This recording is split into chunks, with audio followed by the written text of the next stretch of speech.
Hi, welcome back to my channel. Thank you for watching and for subscribing. And if you're just visiting, please consider subscribing.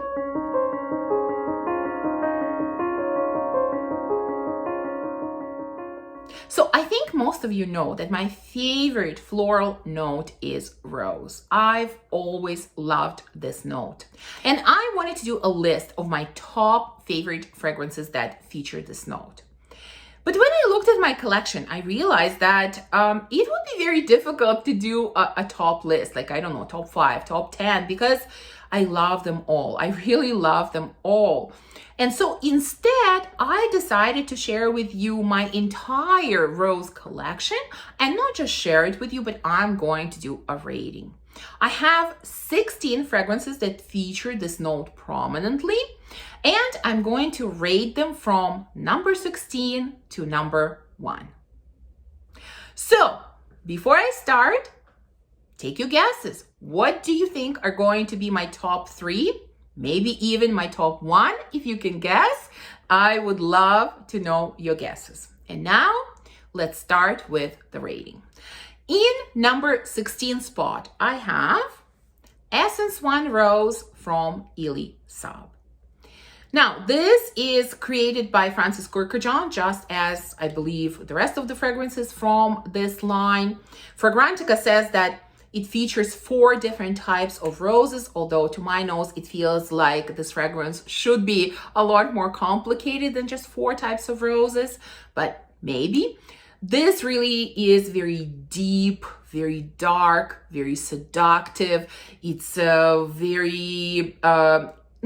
but it's a little bit sweet. To me, it's definitely a nighttime fragrance. It kind of feels like it has, I don't know, tonka bean, like it has some kind of depth to my nose, you know, more than just a rose.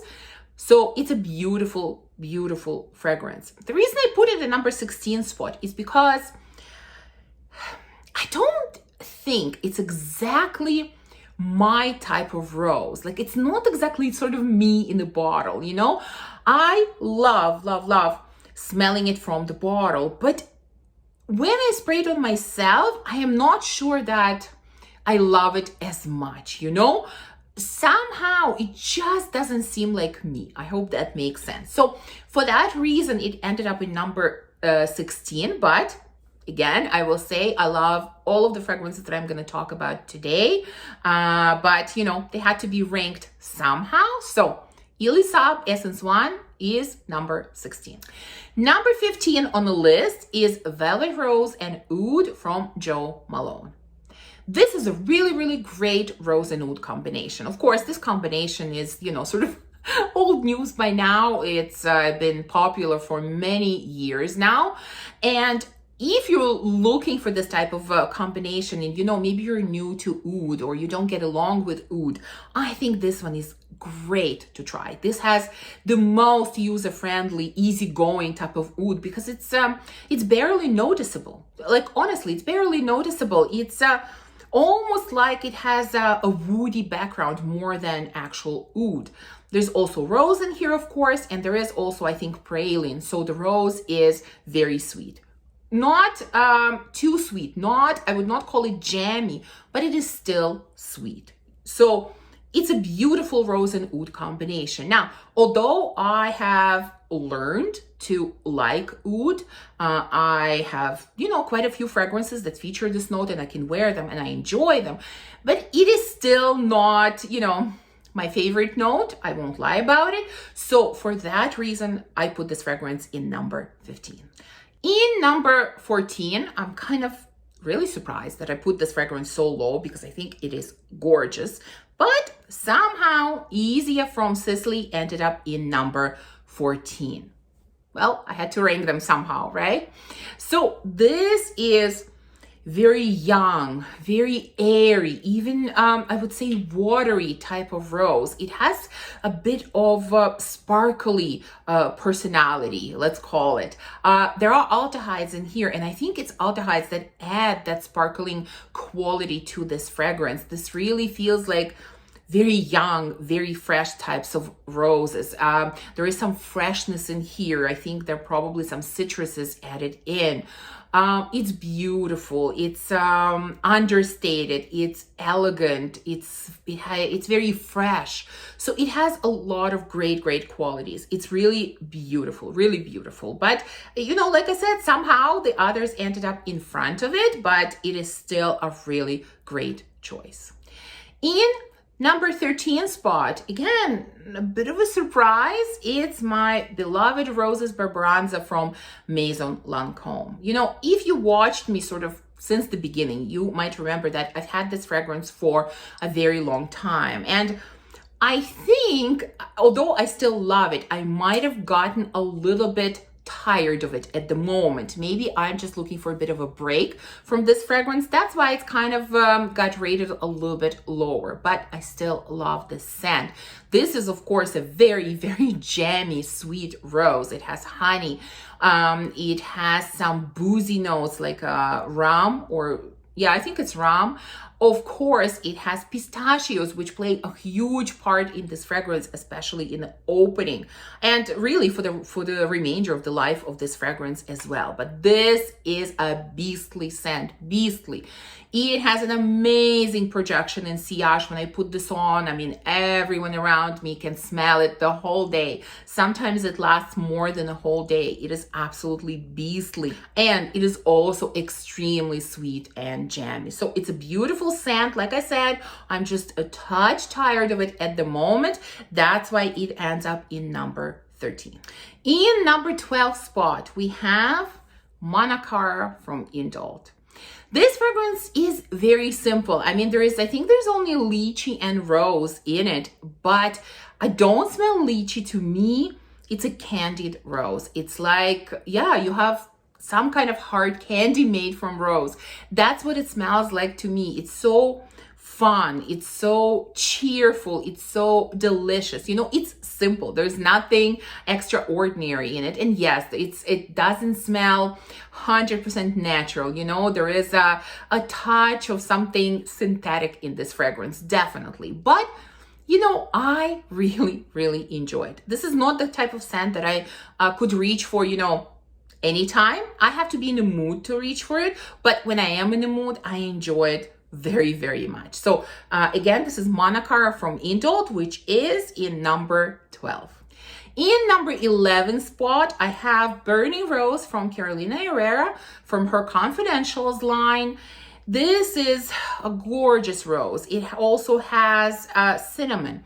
It has patchouli. It has ginger, I think. I feel like it has a lot of other notes as well. It's like this sparkly rose. To me, it has a sparkly quality that's combined with, you know, this beautiful spiciness from cinnamon, although I won't be surprised if there are other spices added in here as well. And this gorgeous backbone of patchouli that's not too much, but at the same time it is noticeable.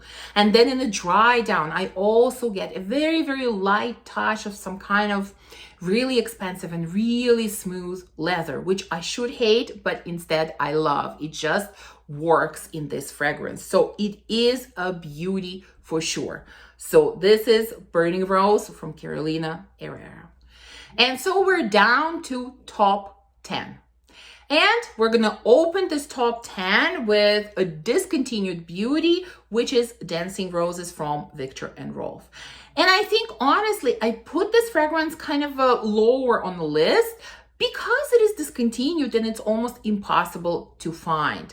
What a shame, what a shame. They really need to bring it back because this is a stunner of a fragrance. It has sour cherry, it has sweet lychee. All of that is combined with this gorgeous rose. There's also a touch of, brandy? I think it's brandy. So gives a little of that boozy vibe, but it's not very heavy. It's very light, the boozy touch. More than anything else, it's lychee, it's cherry, and it's rose. It's stunning fragrance. They really, Viktor and Rolf, if you're watching, which I'm sure you're not, but if you are, consider bringing this back. Number 9 spot goes to Atomic Rose from Initio. Another gorgeous rose, you know, like I said, I love all of these fragrances. This one to me is kind of soft and fluffy and a little bit creamy, and it has a touch of smoke. It is deep, it is seductive, it is beautiful. Now I love it, and I've worn it quite a few times already. It's new in my collection, so you know, we haven't had a ton of time to spend together and really get to know each other. I think that's why it ended up in number 9. I really think if I did this list like let's say 6 months from now, I think this fragrance would definitely go up a bit higher, but because it is still pretty new in my collection, it ends up in number 9. Number 8 spot goes to a very, very unique and very unusual rose scent. This is Rose Atlantic from Durga. What a stunner and what an underrated fragrance, I think. It's definitely not for everyone. It is unique, but really, I think it deserves more talk and more hype than it gets. This is an aquatic rose, definitely aquatic. You know, when I smell the scent, I get a picture in my head right away. It's like I am sitting on a beach somewhere, but it's not a hot day. It's sort of more a little bit chilly kind of in the evening, you know, and I get those whiffs of air. There's a bit of wind, you know, I can smell sort of the sea breeze, and then somewhere close to the seashore in the water, there's a huge bouquet of roses that's swimming there. You know, somebody threw a bouquet of roses in the water and it's there. And that's what I get from this fragrance. You know, it definitely, I get that, you know, sea breeze, the smell of sea breeze. It has a little bit of salt. It has roses, of course. I think it has grass note as well. And so this scent is so refreshing. I love wearing it in the summer and especially on very, very hot days. It's stunning, absolutely stunning, so unique, so different. I love it, absolutely love it. Really, more people should pay attention to the scent because it's like nothing else that I have ever tried.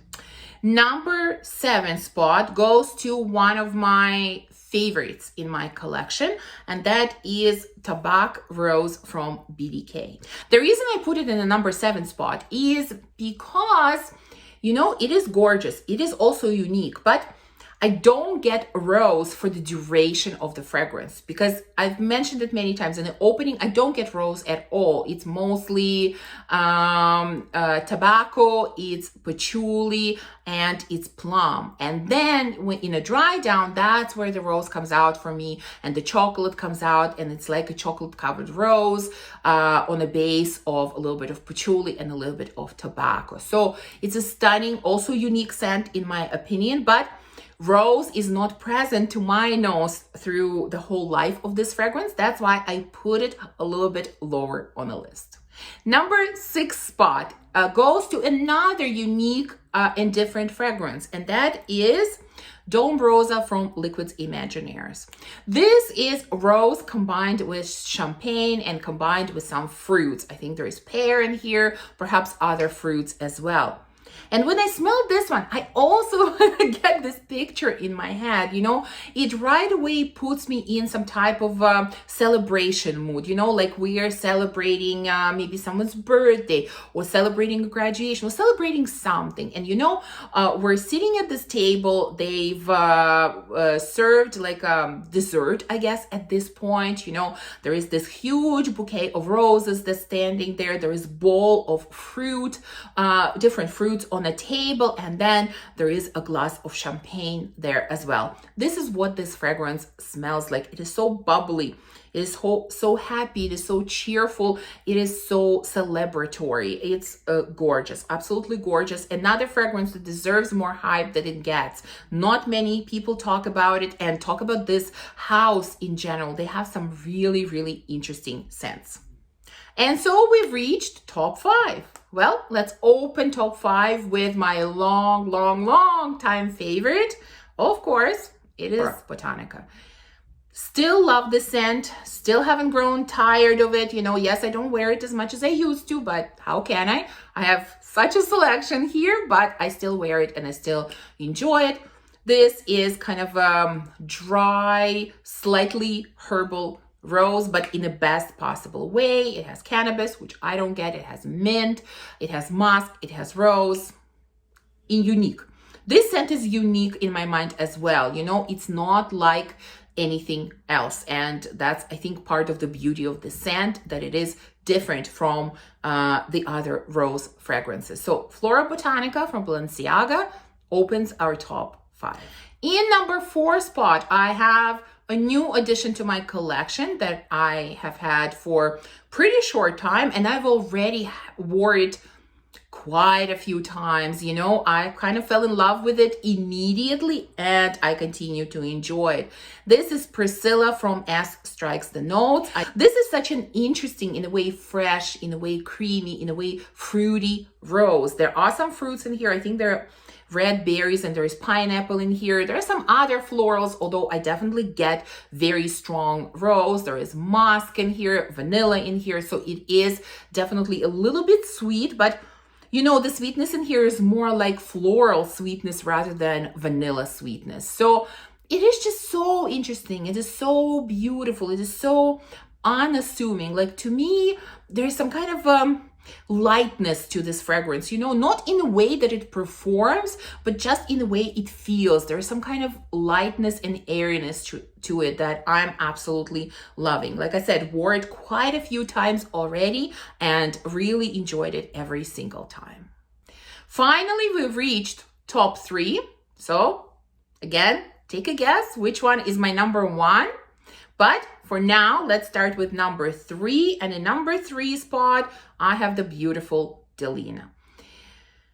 I could have easily, honestly, put this fragrance in number 1 spot because for me, it's stunning. It's so stunning, so beautiful. I love it. In fact, you know, I wore this fragrance a couple of days ago when I went to the office, and one of the men at work ran into my office and said, "Listen, what are you wearing? What is this fragrance? The whole office smells like it. I love it. What is it? You have to tell me." So, you know, we had a good laugh about it.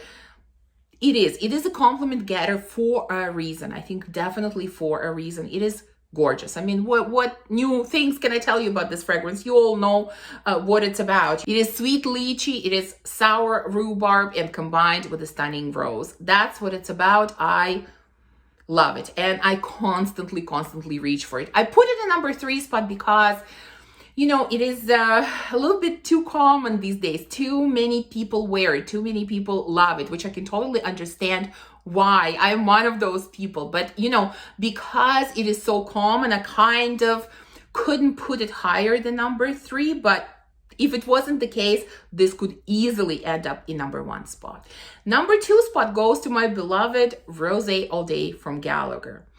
You know, when I first got this video idea in my head, you know, I couldn't remember all of my rose fragrances, but it kind of jumped into my head right away that, of course, Rose All Day is going to be my number 1, kind of, that's no brainer here. And yet it ended up in number 2 spot. And there is sort of one main reason for that, because this fragrance is so beastly. It is so powerful. It is so different, you know, that you can't really wear it just anytime, you know. I think first of all, although, okay, I always say, you know, wear whatever you want whenever you want. I strongly believe in that, but still, you know, I think this fragrance is more suitable for cold weather. Although I've tried it in warm weather and it works and it is still beautiful, but it is just a little bit too powerful for many people. I think for majority people, they might find it overwhelming, you know, and that's why I kind of hesitate wearing it in the warm weather, because yes, I can handle it, but you know, if I go anywhere, if I have people around me, I'm going to be choking them out a bit, you know. So it is definitely more suitable for cold weather. So for that reason, and because it is so beastly, you know, I couldn't put it in number 1 spot. But overall, I'm not even going to say anything about the fragrance. You know, I've described it a million times. You know that it's one of my favorites, but Rose All Day ends up in number 2 spot. And so number 1 goes to a masterpiece fragrance in my mind, a fragrance that incredibly elegant, incredibly feminine, a fragrance that will work for any time of the year and for any occasion. It is just an epitome of elegance and beauty, I think. And it is, of course, Gris Dior from Dior. It is masterpiece in my mind. You know, I'm no professional, obviously, but to me, it's a masterpiece, you know, because when I look at the notes, it's rose, patchouli, and oak moss, you know, sort of a standard set of notes, you know, that we've seen many times. It's a chypre fragrance, okay. But there is some kind of magic in this fragrance. Really, for me, there is some kind of magic. Like, it is just so, so stunning. There's something so special about this fragrance. Like I said, it's so elegant. It's so feminine. It's just incredible. And it is incredibly universal in my mind as well. It will work for anything, any time of the year. So I had to put Gris Dior in #1 spot. So this is my winner, if we can say that, in all of my rose fragrances. So there you go. This is my entire collection of rose prominent fragrances, and I rated all of them from 16 to #1. Please let me know, do you enjoy the note of rose to begin with, and what would be your #1 fragrance from your collection? Thank you for watching this video. If you enjoyed it, please remember to give me a thumbs up and subscribe, and I will see you soon in the next video. Bye.